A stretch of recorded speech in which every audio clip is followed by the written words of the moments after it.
नमस्कार। बिहार से खास खबर लेकर हाजिर हूं मैं सर्वमित्रा। चुनाव से पहले नंबर गेम की शुरुआत अब बिहार में हो चुकी है और नंबर गेम इस बात का है कि इस बार जेडीयू को कितनी सीटें मिलेंगी और बीजेपी का हिस्सा क्या रहेगा, कौन बड़ा भाई रहेगा, कौन छोटा भाई रहेगा, क्या नीतीश कुमार की कुर्सी बची रहेगी या इस बार के नंबर गेम में नीतीश कुमार ऐसा पिछड़ेंगे कि जो कुर्सी दौड़ होती है जिसमें दौड़ दौड़ कर एक एक कुर्सी पर बैठा जाता है जब तक म्यूजिक बजती रहती है और ये जो है इसमें एक कुर्सी कम होती है, तो इस बार नीतीश कुमार के लिए क्या वो एक कुर्सी कम पड़ी रहेगी, ये देखने वाली बात है। क्योंकि अभी जो नजर आ रहा है उसमें यही दिख रहा है कि नीतीश कुमार बहुत हाथ पैर मार रहे हैं कि किसी तरह जो पिछला नंबर गेम था उसी को बरकरार रखें। यानी पिछले बार जिस तरह से उनको सीटें मिली थी लड़ने के लिए, जेडीयू को इस बार भी उतनी ही सीटें मिल जाएं।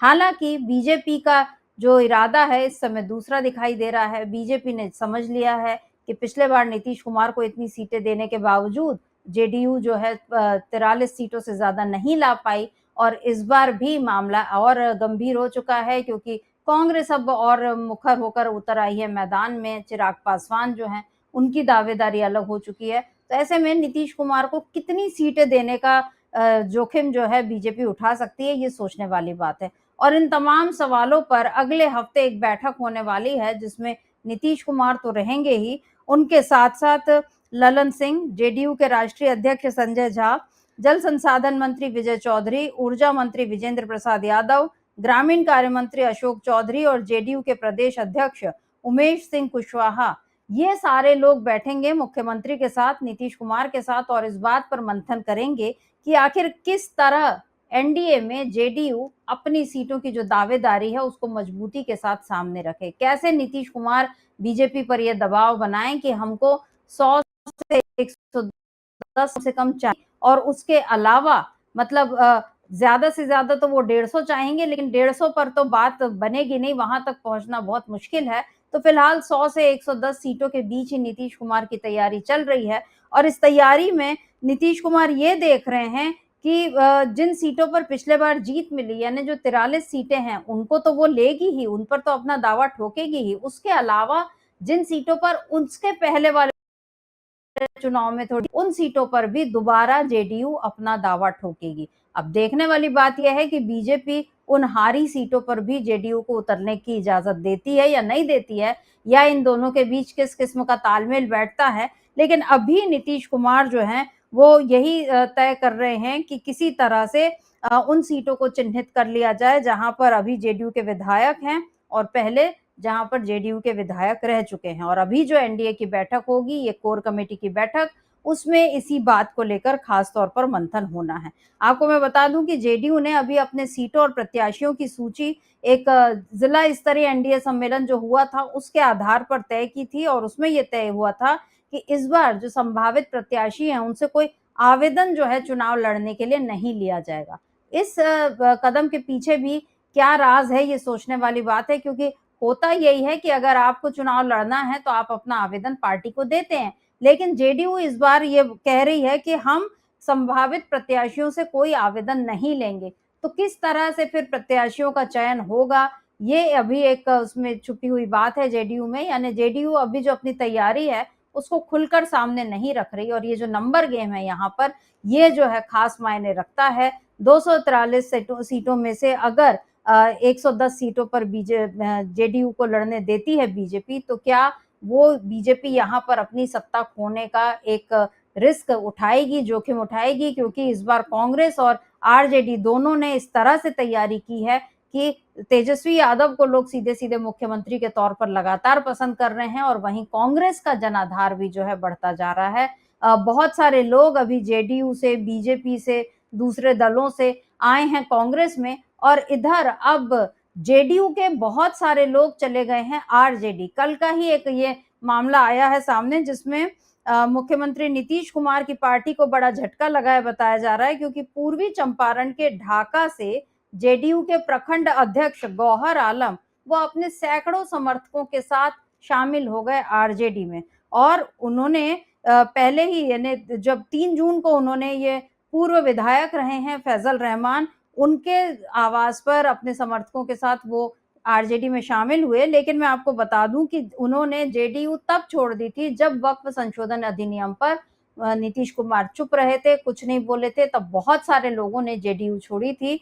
तो गौहर आलम भी उन्हीं लोगों में से थे जिन्होंने जेडीयू छोड़ी थी तब, क्योंकि वो नाराज हैं कि ऐसे मौके पर जब नीतीश कुमार को खुलकर खड़े होना चाहिए था अल्पसंख्यकों के साथ, तो नीतीश कुमार तब खड़े नहीं हुए। उनकी अब सांप्रदायिक छवि बनती जा रही है। जो छवि कभी धर्मनिरपेक्ष नेता की थी, वो नीतीश कुमार अब खुलकर सांप्रदायिक राजनीति करने लगे हैं। ये बात अब दिख रही है। और जिस तरीके से अभी गया शहर का नाम गया जी किया गया, और भी बहुत सारी जो परिवर्तन हो रहे हैं, इन सब को लेकर अब ये सवाल उठ रहे हैं कि क्या नीतीश कुमार ने अब अपनी राजनीतिक चाल बदल ली है। और नीतीश कुमार के चाल बदलने का असर ये हुआ है कि अब जेडीयू बदल रही है।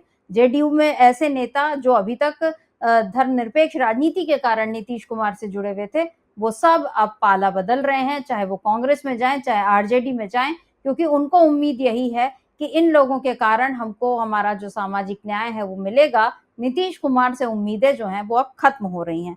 मैं आपको बता दूं कि गौहर आलम ने कहा कि जेडीयू पूर्व में सेक्युलर पार्टी थी, अब जेडीयू बीजेपी और आरएसएस की गोद में बैठ गई है। ऐसे में अब बिहार के मुख्यमंत्री नीतीश कुमार को सत्ता में बने रहने का कोई हक नहीं है। और उन्होंने ये भी कहा कि बिहार विधानसभा चुनाव में तेजस्वी यादव का मुख्यमंत्री बनना तय है।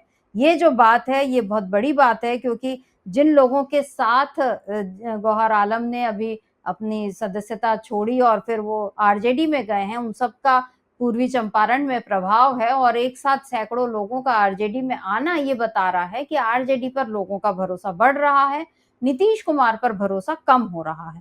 और जो पूर्व विधायक हैं ढाका से फैजल रहमान, उन्होंने कहा कि कई दलों के नौजवान साथी आरजेडी में आए हैं और इन लोगों ने ठान लिया है कि तेजस्वी यादव को बिहार का मुख्यमंत्री बनाना है। और उन्होंने अपील भी की कि तेजस्वी यादव की जो योजना है माई बहन सम्मान योजना, इसको आप घरों घर पहुंचाएं और तेजस्वी यादव को मुख्यमंत्री बनाने में अपना सहयोग दें।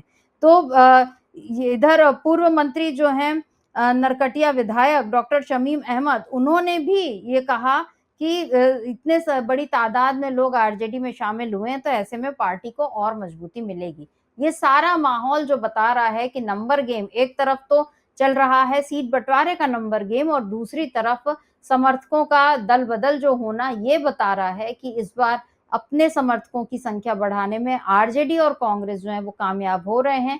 जेडीयू और बीजेपी को नुकसान होता हुआ दिखाई दे रहा है। तो इस नंबर गेम में क्या नीतीश कुमार अपनी कुर्सी बचा पाएंगे? क्या वो तेजस्वी यादव को मुख्यमंत्री बनने से रोक पाएंगे?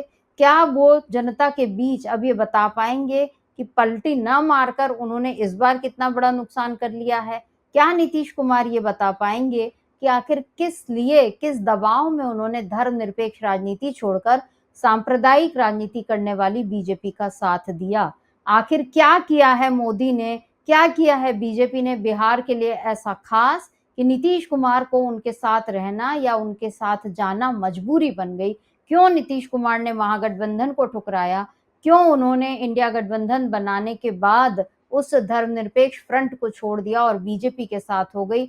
वो बीजेपी जो संविधान बदलने की बात करती है, वो बीजेपी जो वक्फ संशोधन अधिनियम लाकर सीधे सीधे अल्पसंख्यकों की संपत्ति पर जिसकी नजर है, ऐसी बीजेपी के साथ क्यों गए हैं नीतीश कुमार? ये सारे सवाल, इन सवालों का सामना इस बार नीतीश कुमार को चुनाव में करना पड़ेगा। और फिलहाल ये दिख रहा है कि इस नंबर गेम में नीतीश कुमार बुरी तरह पिछड़ते हुए जा रहे हैं। तो अभी के लिए बस इतना ही। नमस्कार, मैं सर्वमित्रा।